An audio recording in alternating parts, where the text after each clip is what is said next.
steps.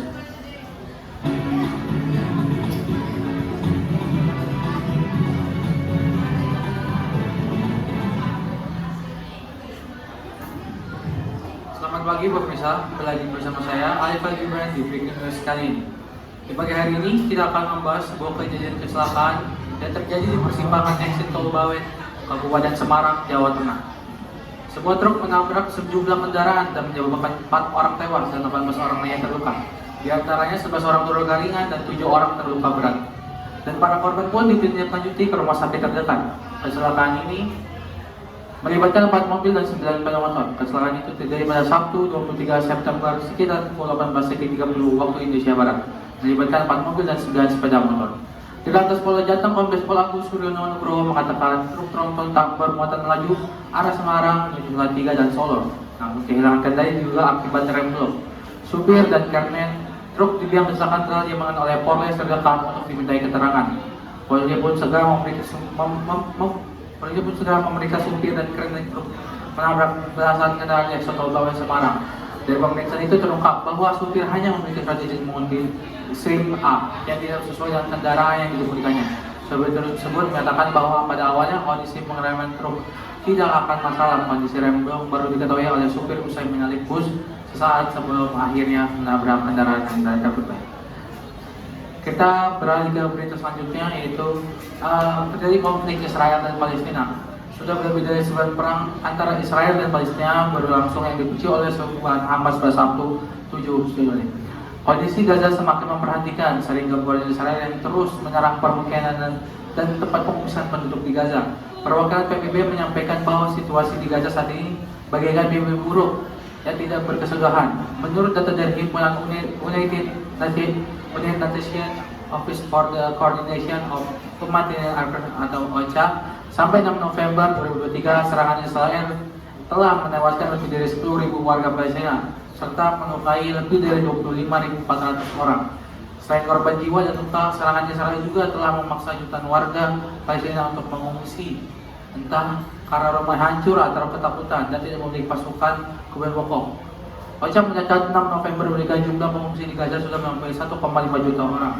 Sekitar 717.000 orang pengungsi berlindung di pos 149 pos penampungan yang dikelola oleh UNRWA, Balai Khusus Perlindungan Bangsa-Bangsa atau PBB yang menangani pengungsian Palestina. Kemudian sekitar 12.000 orang pengungsi berlindung di rumah sakit gereja dan berbagai fasilitas umum. 110.000 orang berlindung di pos penampungan non-UNRWA dan sisanya tersebar di rumah kerabat atau tempat lainnya. Kondisi para pengungsi laporan semakin buruk, terutama di pos UNRWA yang sudah berbeda kampung.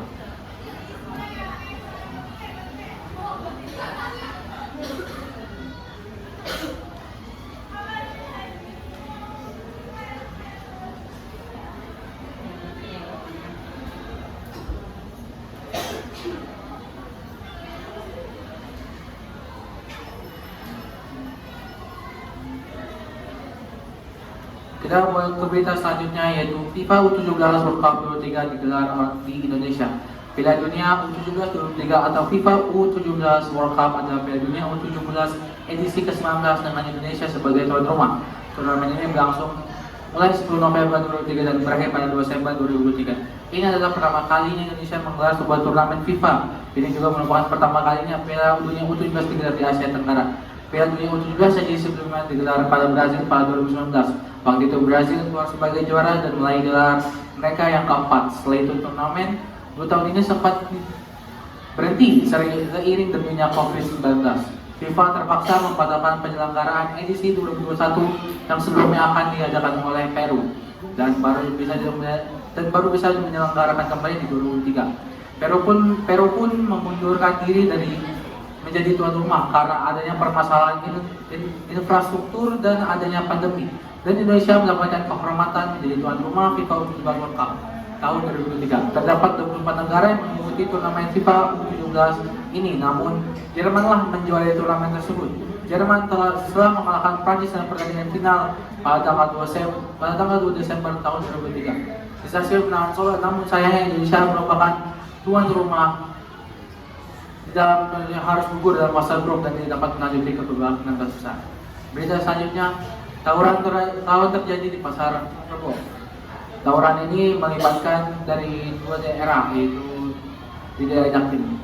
Polisi telah menangkap empat pelaku terawat di kolong River Pasar Rebo di Jakarta Timur. Keempat pelaku sesuai di bawah umur.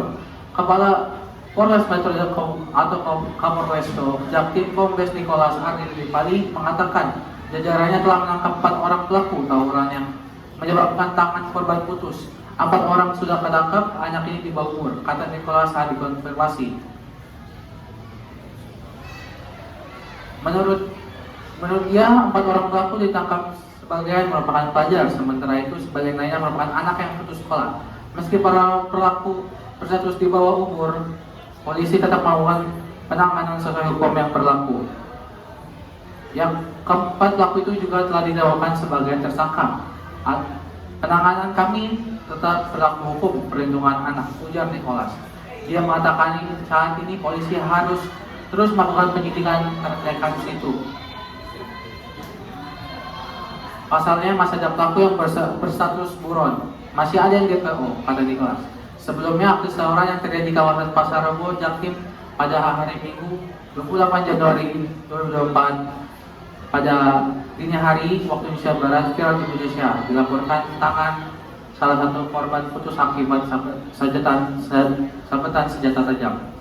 Sekian dari saya, terima kasih telah menonton berita hari ini. Kurang lebihnya mohon maaf. Assalamualaikum warahmatullahi wabarakatuh.